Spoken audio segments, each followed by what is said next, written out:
একটা জেলখানার গল্প বলি শুনুন। না না, কোনো সিনেমার না, এই ঘটনা বাস্তবেই ঘটেছে। পৃথিবীতে এমন একটা জেল আছে যেখানে এক রাতে পালিয়ে গেছে 200 জন কয়েদি। ভাবছেন সিনেমায় হয়তো দেখেছেন একজন দুজন কয়েদি টানেল খুঁড়ে পাহারা ফাঁকি দিয়ে পালিয়ে যায়, কিন্তু 200 জন, তাও একসাথে, কিভাবে সম্ভব? সম্ভব। আর এমনই এক ঘটনা ঘটেছে পাকিস্তানে।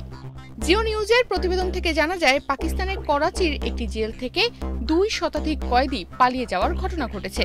জেল কর্তৃপক্ষ বলছে, সোমবার করাচিতে ভূমিকম্পের সময় কয়েদিদের অস্থায়ীভাবে তাদের ব্যারাক থেকে বাইরে আনা হয়েছিল নিরাপত্তার জন্য।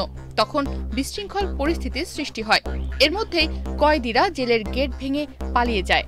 2 জুন সোমবার আচমকা এক ভূমিকম্পে কেঁপে ওঠে পাকিস্তানের করাচি শহর।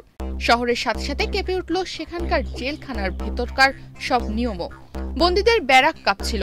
জেল কর্তৃপক্ষ তখন তাদের নিরাপত্তার কথা ভেবে ঠিক করলো সার্কেল 4 আর 5-এর কয়েদিদের জেলের বাইরে বের করে আনবে।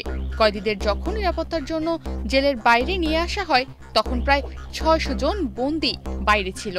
এরপরই চারদিকে হুলস্থুল কাণ্ড শুরু হয়ে যায়। কারো পায়ে জুতা নেই, কেউ চিৎকার করছে, আর সেই বিশৃঙ্খলার মাঝেই বেজে উঠল একটা শব্দ, ডাই।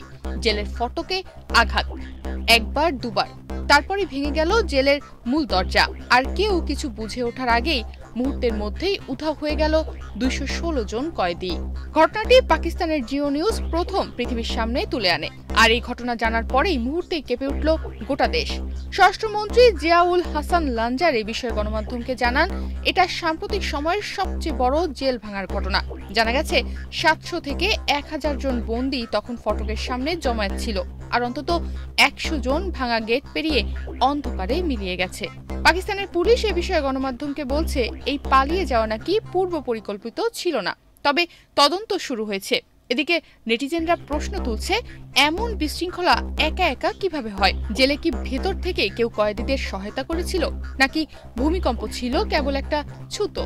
পাকিস্তানের সেই জেলে ছিল মোট 6022 জন কয়েদি। তার মধ্যে 216 জন পালিয়ে গেছে।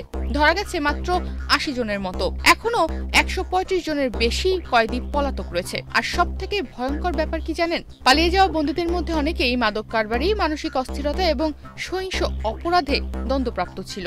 এখন police, rangers, frontier corps, SSU এবং র্যাপিড রেসপন্স ফোর্স সবাই মাঠে নেমেছে। পাকিস্তানে জেলার আশেপাশে চলছে হাউস টু হাউস রেইড। পালানো কয়েদিদের ধরতে মরিয়া পুরো প্রশাসন। কিন্তু যারা একবার পালিয়ে যায়, তাদের কি আর ধরা যায়? তনিমা রহমান, বাংলাদেশ প্রতিদিন।